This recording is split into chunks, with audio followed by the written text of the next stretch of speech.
Welcome everyone to our November third Thursday.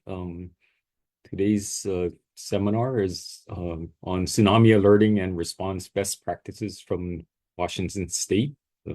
We have two subject matter experts from the Emergency Management Division's tsunami program from Washington State, Elissa Tapero and Ethan Weller. Actually, our executive director, who may join, I don't know where he is, but Dr. Carl Kim, he just came back from a tsunami commemoration and symposium in Indonesia.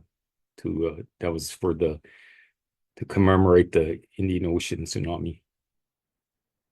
And they had a whole week or 2 weeks of presentations down there. I'm not sure if anybody else was able to get through there. That's kind of a long trip for us too. Okay, Lissa and Ethan, why don't you get your PowerPoint going? Awesome. I'll go ahead and share my screen.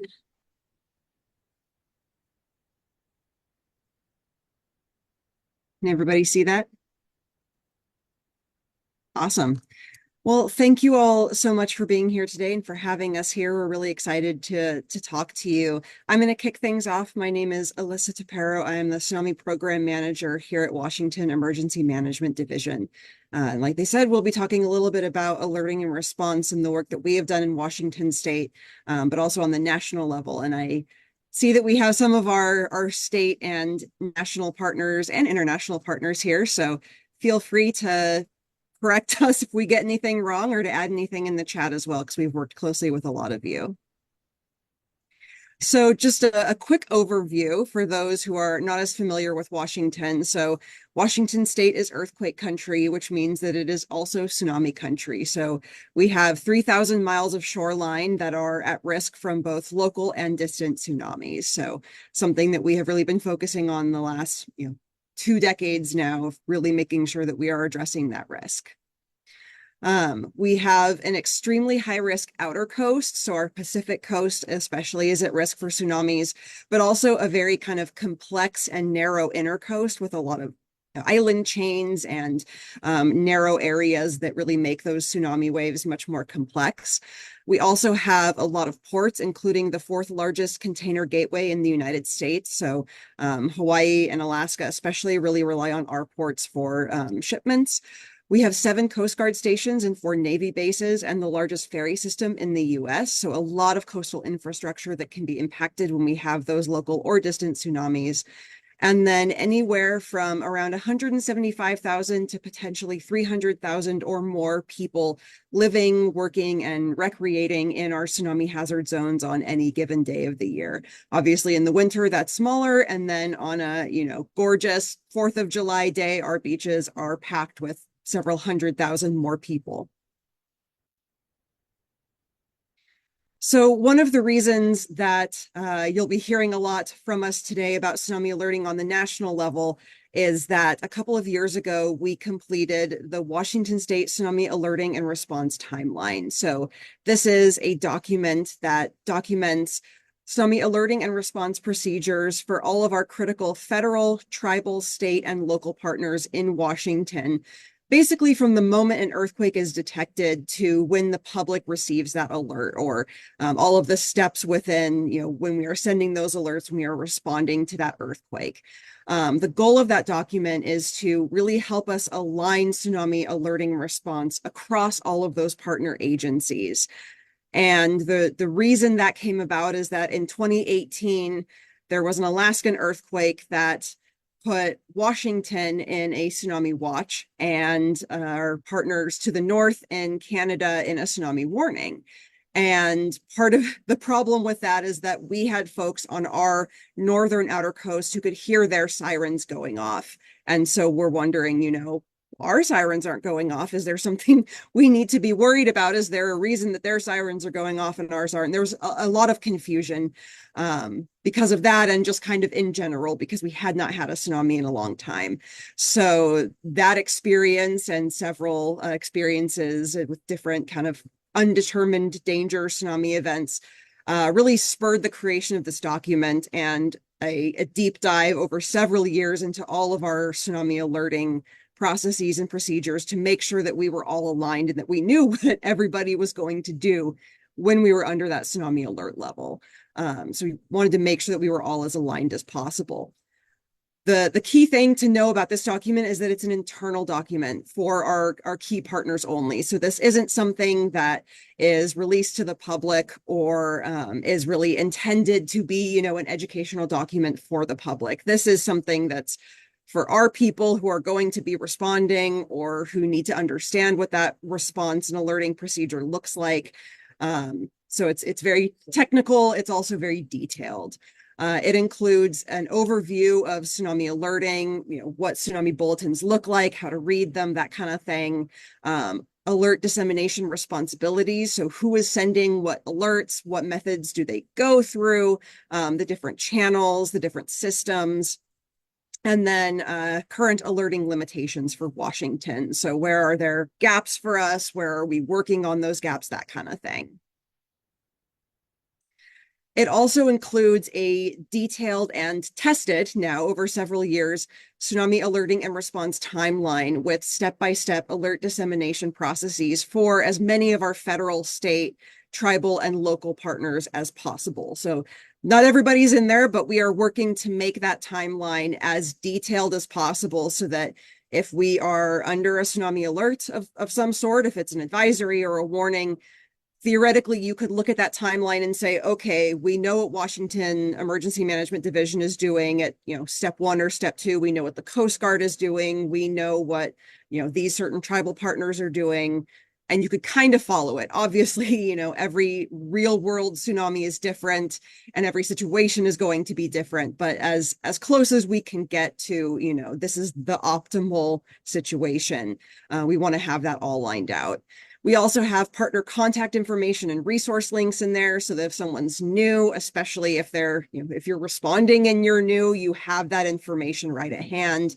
And then we have several big appendices that include a lot of alerting response documentation for Washington Emergency Management Division, so maps of where our sirens are located, a lot of our SOPs for our alert and warning center, and then ones that have been shared with us by the National Tsunami Warning Center and our National Weather Service partners. So again, just trying to put as much in there as possible in one place.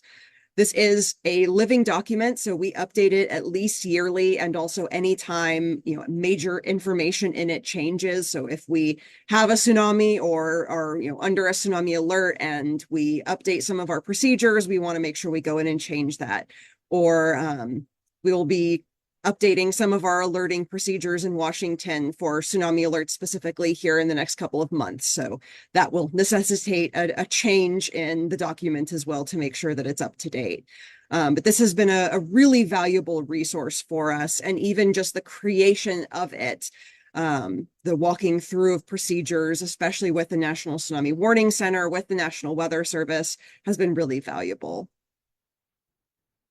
So just to give you an idea, you probably can't read this very well, but this is just, some screenshots of what that, the detailed version of that timeline looks like. So you can see it really is meant to be as step-by-step and as moment by moment as possible, knowing that a lot of these things are happening at the same time, but just trying to capture as much of that fine detail as possible.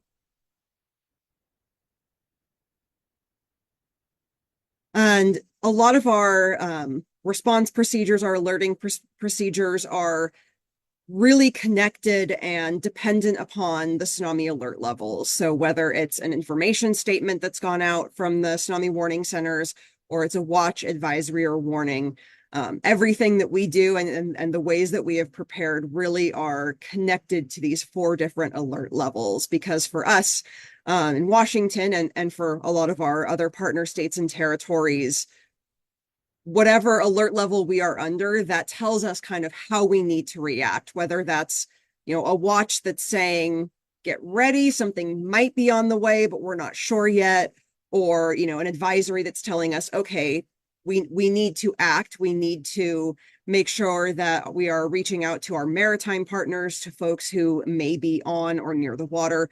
Or especially for Washington, if it's a warning, that's when for us, all of our bells and whistles are going off, all of our alerts are going out, that kind of thing. And this will be more relevant for when Ethan talks a little bit about the project that he's working on, but just to kind of keep in mind that we message about the alert levels a lot. We try to educate our public as much as possible about what those different alert level means. That way, if we are under one of them, people are aware of what those protective actions mean, or if they don't need to take any particular protective actions. Now, this one I know is not easy to read, but one of the big parts of putting that timeline document together really was mapping out all of the different ways that our alerts are going out and all of the different channels that they are going through. And that definitely took some time. And this is not the most beautiful graphic, but it's the way that we were able to kind of start to figure out what ways the alerts go out, who they go through, whether it's, a federal entity, a state entity, all the way down to the public, so that we have an idea, especially if we are the ones pushing alerts out, or we are part of the network that is pushing them out, that we have an idea of how they're going out, whether they are alerts that the public needs to sign up for, or if they are alerts that they're going to get automatically. So that has also been really helpful, is mapping those alerts and starting to identify where there might be choke points, where there might be gaps, where potentially some of those systems are aging, or are starting to get to the point where it's like, actually nobody really uses this. It's a legacy system that is still in our procedures, but doesn't need to be in our procedures. So really getting into that detail of like, okay, why are we sending alerts out? In what situation? Who are we sending them to? Are the people we're sending them to getting those alerts? Are they acting on those alerts? So that's what this diagram was helping us do, is really map that out. And then very quickly, because I want to make sure Ethan has time to talk about his project, I just want to go briefly over what our alerting procedures look like. So this is sort of the more PowerPoint friendly version of that very, very detailed timeline I showed. So assuming it's not a local earthquake, because then it's everybody heads to high ground and our response is a little different. But if it's an earthquake detected somewhere else in the Pacific, if there is no danger to the US West Coast, we get that no danger information statement. It says danger to the US West Coast. We just pass that on to our local stakeholders, so that they know that we are aware that this earthquake happened. It's no danger, no action needs to be taken. If there is a potential danger to the US West Coast and to Washington, so we are, if we're now under a watch, an advisory, a warning, or if it's an information statement that says the danger to the US West Coast is still being determined, that's when it kicks off kind of our response at the state level. So those alerts start going out. So the National Tsunami Warning Center is the issuer of the alerts at that federal level. And then they start passing through National Weather Service, through all of those different channels. Once we receive them, that's when we start, looking at what that hazard is. If it's a tsunami warning that we're under, we are activating our sirens automatically. We're getting folks out of the inundation zone, passing on those alerts through the emergency alerting system, getting folks into our emergency operations center, all of that. So all of that is outlined in our standard operating procedures, so that whether you've been here for 5 years like I have, or you're someone who's new on our team. We have someone actually on this webinar who is new this week on our team. Hopefully, if we have a tsunami and for whatever reason she had to respond and we weren't available, she'd be able to follow our SOPs as closely as possible and kind of understand that. Once we activate in that next half hour, that's when things start to kick up. So the National Tsunami Warning Center usually tries to do a state and territory level conference call within about an hour of issuing that alert level, whatever it is. And then we always follow that up with a state local conference call for all of our stakeholders. And then depending on the size of this event, whatever it happens to be, then we continue that cadence. So for the Tonga tsunami in early 2022, I I think we probably had 8 or 9 conference calls over the course of the, I think, 14 hours that we were under a tsunami advisory. So we kind of get into that rhythm. We're pushing out information on social media, all of that. We're, talking with our stakeholders over, we use Microsoft Teams. So continuing to disseminate that information. And then assuming there has, maybe been no damage, which for the last couple of tsunamis, we have been lucky that we haven't seen it. Then once we get that cancellation message, things wind down and we can close out our activation. If there is damage, or if we are seeing large waves, then it's on our locals to determine whether or when it's safe to return to the inundation zone. And then we get into that response. And the kind of response and recovery side of things after the waves have ceased, when the tsunami danger itself is over, is not something that's covered in this document. We really wanted to make sure that we were focusing on alerting and that initial response, first 10 or 24 hours, the time when we really need to be pushing out information and coordinating with our partners. So that's what that document really covers. So it's a little bit of background into Washington's work the last, now it's, I guess, been 10 years or so of tsunami alerting and refining our procedures. And I will turn it over to Ethan now so that he can talk about how that kind of led to us being in a really good position to help with a national level effort to kind of do the same thing. So Ethan, just let me know when to push the slides forward. Sounds good. Thank you for the transition. And hello, everyone. I'm Ethan Weller. I'm a tsunami program coordinator with Washington Emergency Management Division. I was brought on specifically, partly because Washington had already developed that tsunami alerting and response timeline, but they did have the capacity to hire me on to manage this project on behalf of the National Weather Service and the NTHMP partners and coordinate with them moving forward. So you may have heard hazard simplification before. This is not the same project. This is just a small tsunami portion of that project. Specifically, the project came about specifically because the National Weather Service in 2021, they announced that they were planning to remove the term advisory from their suite of alerting products based on about a decade of social science research. Partners within the NTHMP, the National Tsunami Hazard Mitigation Program, you'll hear me say NTHMP a lot, thought it would be beneficial to take a deeper look at what that change would actually entail. So they brought me on, and I have been working on that project now for coming up on 2 years here shortly. The overall goal of the project was to document existing processes, procedures, and products in a similar fashion to the Washington alerting and response timeline. So the top-down, step-by-step, trying to get as many details and specifics as we could for each state and territory with a tsunami risk.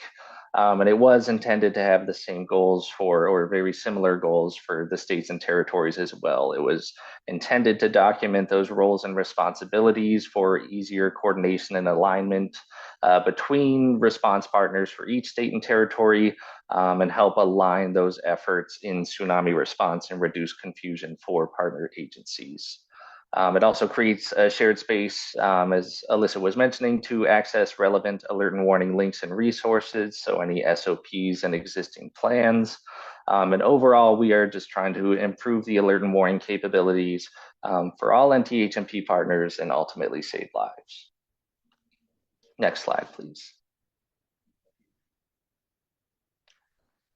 So using the Washington alerting and response timeline, the first thing I did for the project was to develop 2 templates, one for the National Tsunami Warning Center customers and one for the Pacific Tsunami Warning customers, as they serve all members of the NTHMP, specifically for the states and territories. So the template itself was intended to guide the information gathering process. It prompted users to input specific state, territory, and local information, and really wanted to maintain those relevant information and examples, as a lot of the alerting methods, especially coming down from the NTWC and the federal level, were very similar across the states and territories. And there was a large similarity already between the NTWC and PTWC as well. The template still maintained all major sections from the Washington example, so roles and responsibilities at all levels of government.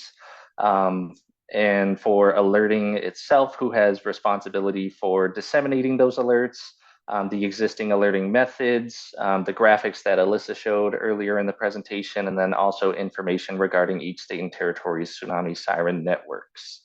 That information was compiled very similarly into a step-by-step process for each state and territory. The very detailed pictures that you saw a few slides back, we just wanted to get to the same level of detail and ensure that we were getting to the same level of detail and coordination with state and territory partners and helping them support that. Additionally, we also created annexes in a similar fashion, so any reference information, siren maps, other plans, SOPs were also gathered as well. Next slide, please. So the first overall phase of the project, once the templates were developed, was to, again, gather that information, that existing documentation from state and territory plans, and I supported the states and territories by if they didn't have the capacity to fill out the template themselves, I supported them by incorporating the information into the templates. There were a few states and territories that had the capacity and had the time to fill out that information on their own, but I did have the capacity as well to support some of the states and territories in their efforts. That was a really successful effort, partly because I was very new to emergency management, and so I had a lot to learn, particularly about the other states and territories and the geographic and tsunami hazard context. But I was also able to have facilitated conversations with the National Weather Service Weather Forecast Office personnel or Weather Service Office personnel, State Warning Point or EOC personnel, Emergency Operations Center personnel from each state and territory, as well as those NTHMP tsunami program representatives, and as well as critical response partners such as personnel from local Navy or US Coast Guard representatives, in addition to any other alerting and communications experts. So as you can see on the right hand of the screen there, there were 5 partners that were able to complete phase 1. Washington, we already had our timeline completed. So the others that were able to complete their own tsunami alerting and response timeline were American Samoa, California, Commonwealth of the Northern Mariana Islands, or CNMI, Guam, and Puerto Rico. Next slide, please. So using the phase 1, and for those who were successfully able to complete the tsunami alerting and response timeline, that created a really helpful foundation in which we were actually able to keep the momentum on the project going and able to document gaps, needs, and challenges in tsunami alerting and communication for each state and territory partner as well. We outlined gaps as just what is missing in tsunami alerting and communication for each state and territory, and then really dug into more specifics about the needs. So is it a specific software that you need to help address the gap? Is it additional siren equipment? Is it additional training or templates for your duty officers at your state warning point or EOC? And then we also wanted to capture existing challenges, so any obstacles or barriers that prevented states and territories for obtaining what they needed to help fill the gap for alerting and communication.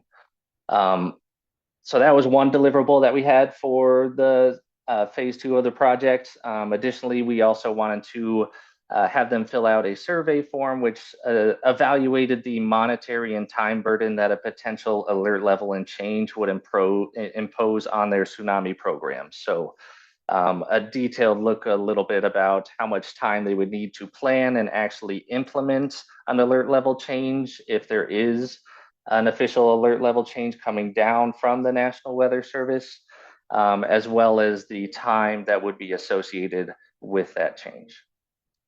This phase 2 process is actually currently ongoing. We are getting close to wrapping up, but in addition to all of the states and territories you saw in phase 1, we were able to get additional participation from Alaska, Oregon, and Hawaii for this phase of the project as well. Next slide, please.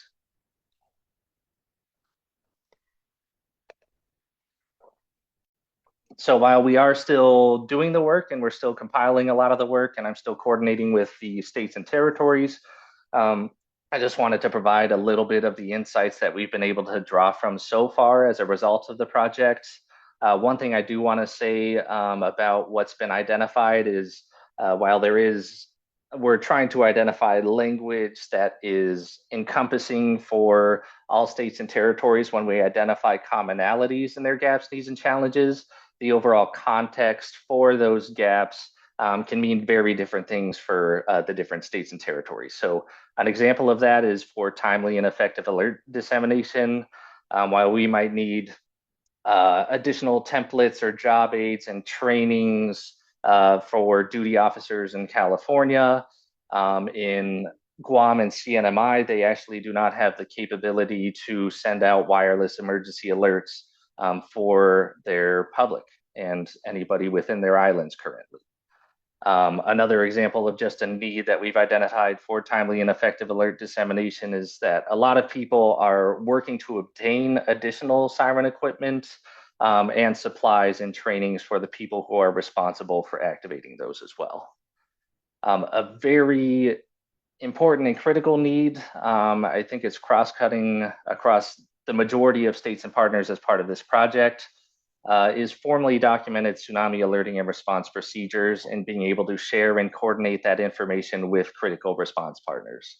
It's something that's come up consistently in conversations, whether it's understanding specifically what the Coast Guard does in response, or it's just better integrating with other state or territory level agencies, such as like the Department of Transportation. That is a common gap that's coming up consistently throughout the project. And then the last gap I just want to highlight is accurate forecasting and alerting for all at-risk communities. So a lot of, or a couple of the partners that I've been working with do need additional breakpoints for their coastlines. For example, here in Washington, when we receive a tsunami warning bulletin, our entire 3,000 miles of coastline is actually under the same alert level currently as the procedures stand. Additionally, current velocity information, adding that information to tsunami bulletin forecast has been identified as well as an important part of this project. Currently, we have estimated wave arrival time and we have estimated wave height, but adding current velocity information has been a common need as well. Next slide, please. So what are we doing with this project? What's next? So these gaps, needs, and challenges, once everybody fully fills out the 2 deliverables for phase 2, we'll be comparing them across the state and territory programs. Once we identify those common needs that are cross-cutting across state and territory programs, we'll be sharing that with the National Tsunami Hazard Mitigation Programs Warning Coordination Subcommittee, and we'll be drafting an implementation strategy to identify specific projects so we can start tackling these gaps and improving overall alerting and communication services, not only provided by the TWCs, but also for the states and territories as well, so they can better support their public and their partners. This is also a really opportune time for this project. This is essentially one project in addition to 2 other ones that's currently ongoing that will significantly improve alert and warning for tsunamis over the next several years. So part of that is also the tsunami warning centers are currently undergoing updates, both technologically, and then they're also the National Tsunami Warning Center and Pacific Tsunami Warning Center are undergoing a project to also become better aligned so they can back each other up in case one of the centers becomes inoperable. That, in addition to ongoing social science from the National Weather Service, incorporated with the feedback from this project will provide direct feedback to the tsunami warning centers and vastly improve tsunami alerting and communication moving forward. Next slide, please. So some takeaways that I've learned from this project, granted I am new to the emergency management field, and a lot of these, when I was writing them, I feel like they are very similar just to the emergency management field in general. But tsunami response or response to any hazard really requires very complex coordination and clearly defined roles and responsibilities. The more that we're able to build those relationships and have those conversations and gain a better understanding of not only what other people are doing, but the more we're able to share what our own agency does with other organizations will greatly improve our overall response to tsunamis moving forward. Another highlight is that technology is ever changing.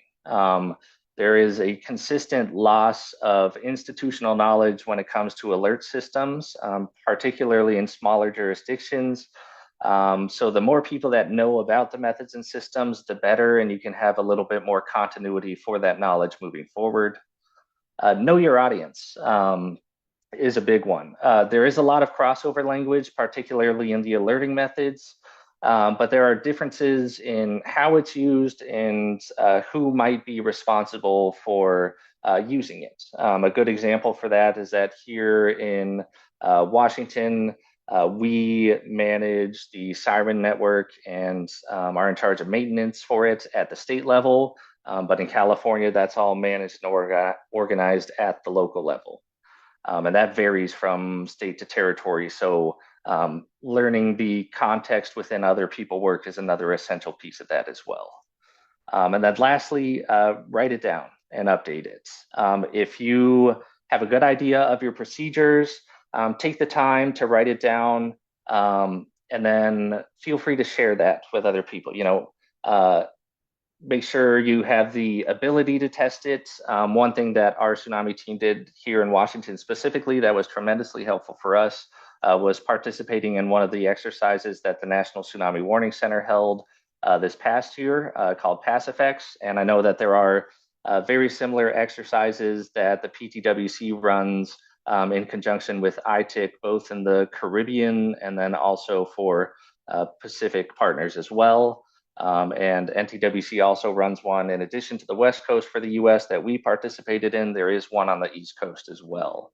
And that was our opportunity to evaluate and see what our procedures look like, test our Washington alerting and tsunami response timeline.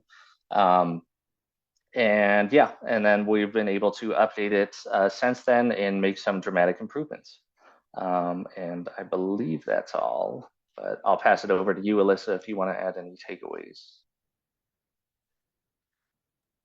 Yeah, I think the biggest takeaway from this project and from this work, honestly, has been that the National Weather Service and the National Tsunami Warning Center and PTWC for you folks, they are such great resources. And despite being understaffed and very busy, are always willing to work with you, to brainstorm, to exercise, to address issues as they come up and as they can.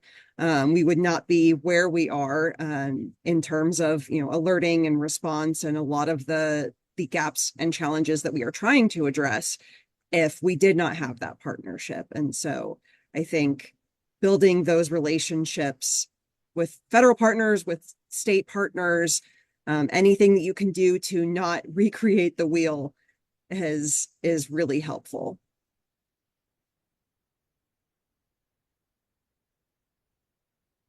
And with that, our website is there.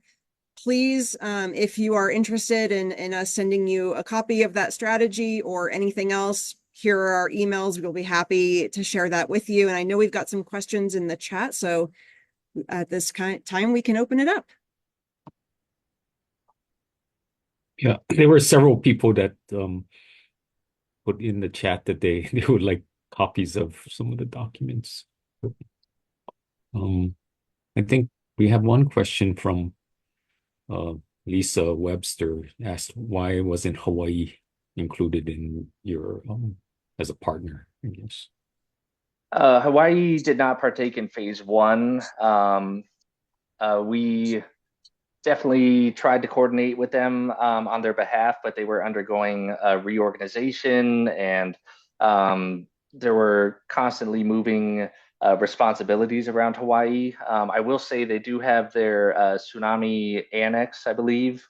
And the information contained within the tsunami annex, I believe, is about, I would estimate like 75% of the information that would be captured in a tsunami alerting and response timeline anyway. So that document is a strong way that Hawaii um, was actually able to have information similar to what we were able to capture for other state and territory partners for the project. They are a part of the phase two work.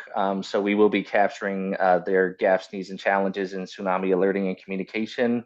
It was just not the initial phase that they participated in. Robert Harder asked, did you also include outdoor signage in your project, tsunami hazard area, tsunami area entrance and exit, and what and where to post languages, etc.? The project specifically didn't cover signage, as it was more about the overall procedures and processes that the states and territories used. I believe there is an ongoing signage discussion for one of the other NTHMP subcommittees in the mitigation and education subcommittee, but that was not a direct outcome of this project, not part of the discussion. Yeah, so we did separately through NTHMP with NTHMP funding conduct a wayfinding assessment with all of our communities that have evacuation route maps. That was a 2-year assessment where we had University of Washington students out actually walking the evacuation routes and taking GPS recordings everywhere that they recommended additional signs. So that's an ongoing effort. We know we need a ton more signage. Most of our evacuation routes have either no signage or very little. So that's definitely something that we are working on as we have the funding, is getting signage out there. Okay. Sherry Losapio wrote, it's more like a comment, I guess, but maybe she can explain more about how this could be applied to DoD sites Oh, in it your was, location. sorry, it was just, I thought this was a really good study. I was out in Okinawa for a tour and we had actual tsunamis, thankfully not large ones. But there was a delay in the notifications, partly because I think where we are situated there, but they were working on, and I say they because it was in coordination with the Marine Corps, um, working on a way to receive those messages one in a timely manner. There were some systems that were not communicating to each other, and then just making sure, kind of working on a way to get it more automated where didn't rely on having that person there to cipher through the text alerts that were coming from the NWS, because it was just like a giant printout.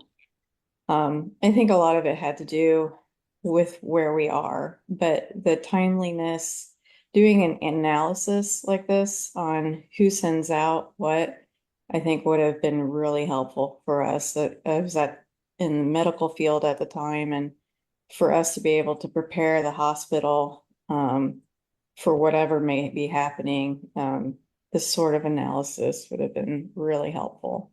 That's all. It was a comment. I could see it expanding out and including more partners in doing this kind of analysis. I think that's a great idea. I know Japan, I believe it's the Japan Meteorological Agency that might have responsibility also. So I don't know how they interact with DoD installations. It's Uh, upon us to reach out and find that information. And that's why I was saying, on the Marine Corps bases, we were trying to be more proactive and trying to bridge that gap. I would say it was an acknowledged gap, especially, like I said, we did have a couple of smaller tsunamis in my time there. But it's something that we internally have to work on, I would say.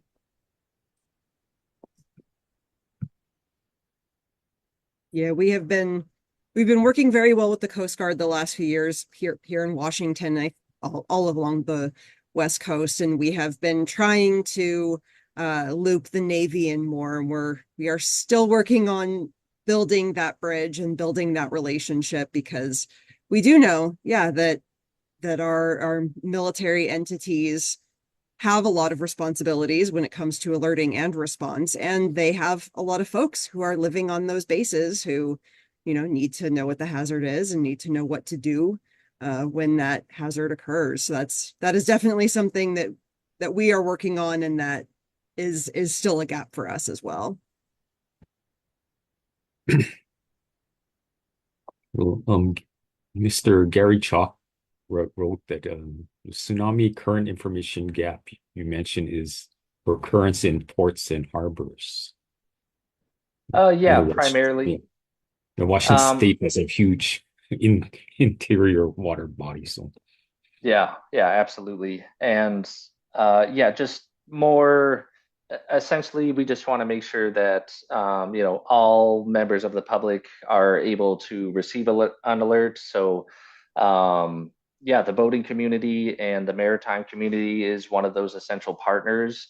And as we know, even in tsunami advisories, they can still, even though it might be waves between 1 to 3 feet, the strong currents from those can still significantly damage maritime infrastructure, especially older maritime infrastructure, and cause navigational difficulties and disrupt waterways significantly. So it, yeah, it has come up for ports and harbors.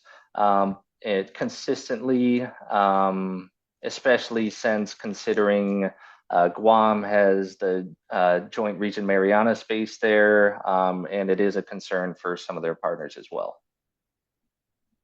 yeah. And speaking of ports and harbors, Jeff Rubin asked, to what degree were you able to incorporate port administration, harbor masters, and smaller marinas, or was not within the scope?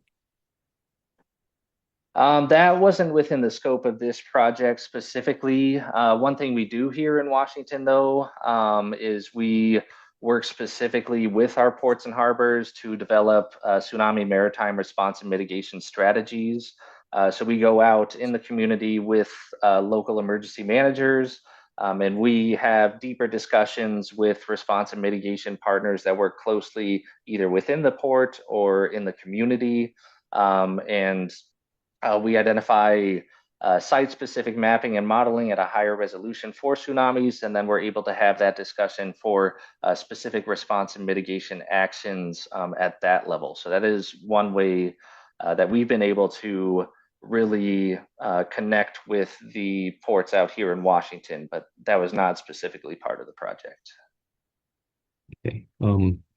Gary Medrano asked, what resource do you recommend I use for possible effects from tsunami on San Francisco Bay Area airports? That would be something for California. I don't know what available resources they have necessarily. I know the California Office of Emergency Services has their own tsunami team, and they do have their own inundation maps and other resources on their websites that would be definitely helpful for you to look at.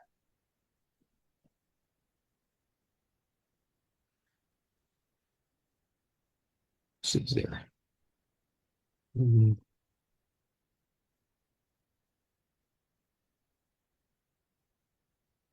See any other question? A lot of comments, but anybody else has questions, you can just join, come online and just ask your question.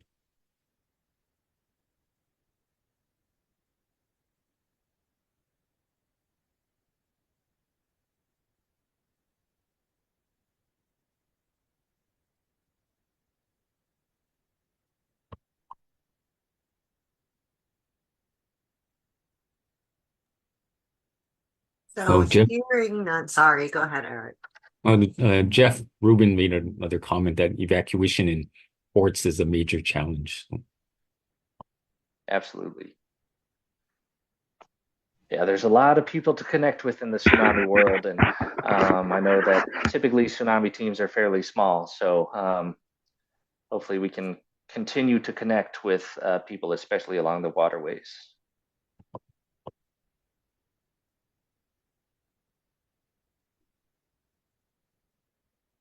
Yeah, when we taught the tsunami class in Long Beach and again elsewhere in California, one of the things we found out, in addition to learning how the ports worked, was the importance of incorporating the lifeguard units where they're part of public safety, as opposed to, someone looking for a summer job, because they said, we know all the folks who live on the beach. That's our job, and we're responsible for getting them moving if we need to, whether it's a tsunami or a storm. And we had never considered that before.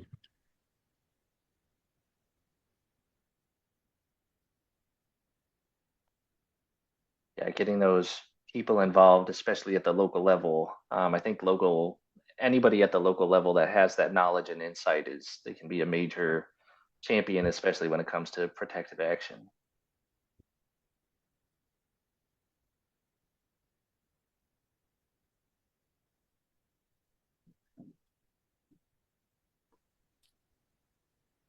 Are there some places that actually have lines painted? I thought my daughter sent me something from New Zealand where they actually have not only the signs, but they have things painted on the pavement for Yeah, evacuation. there are a couple different places that do that. I know Oregon has the a blue line project. I think there's also Puerto Rico. Mm-hmm. Yeah, Puerto Rico has even utilized like murals, and they usually paint their signs on their streets, actually. So they found I believe it was a specific type of paint so that it's longer lasting, and they've just had Public Works go out and paint signs for their evacuation routes, and getting creative in that aspect has been really helpful for some partners. It does happen in Wellington, New Zealand, and although I don't live there, it works in Wellington because of the geography. Where I live in Christchurch, the geography here is much flatter, so the Blue Line project has some applications in some parts of the country, and in other parts of the country it won't work at all. Well, thank you. My daughter's in Wellington. She'll be fine.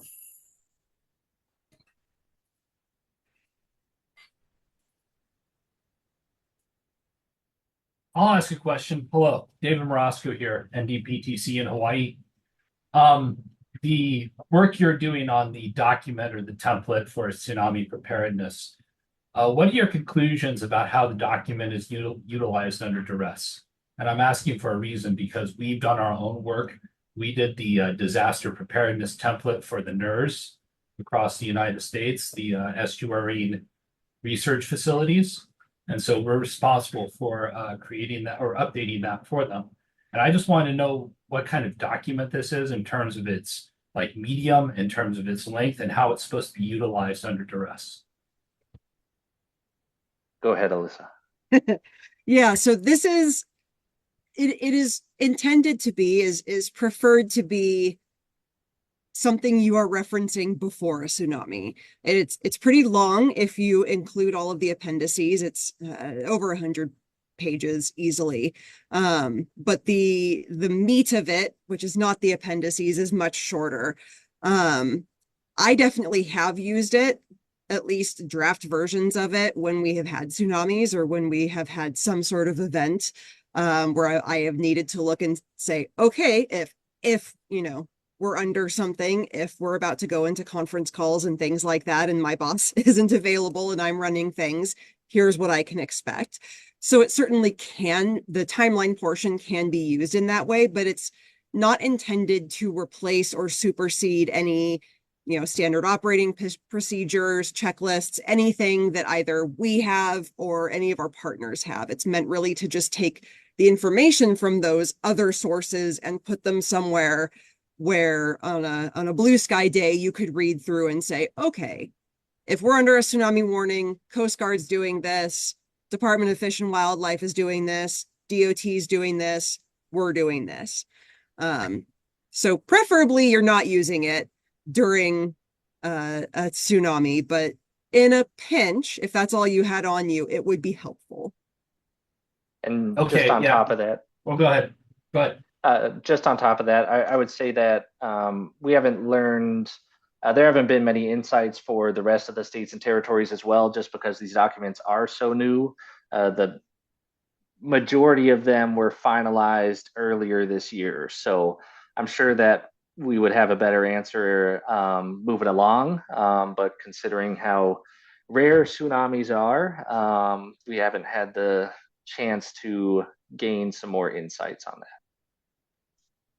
Okay. The reason I ask all of this is because we did conduct focus groups for our research as well, and we tried to get the template or the output documents from the different NERs more homogenized in terms of their scope, in terms of their purpose, and in terms of their usability.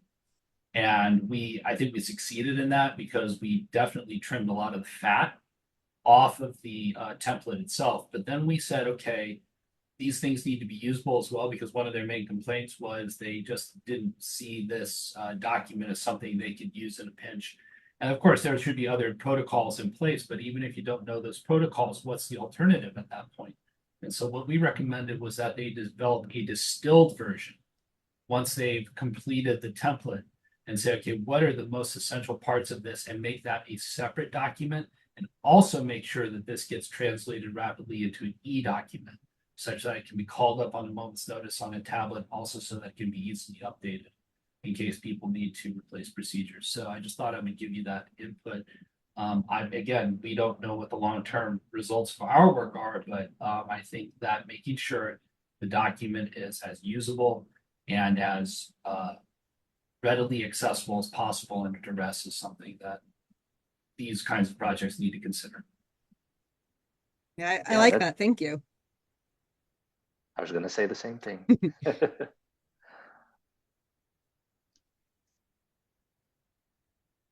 Hey, folks, last call for questions. If you have any burning questions for our speakers, now's the time to get those out.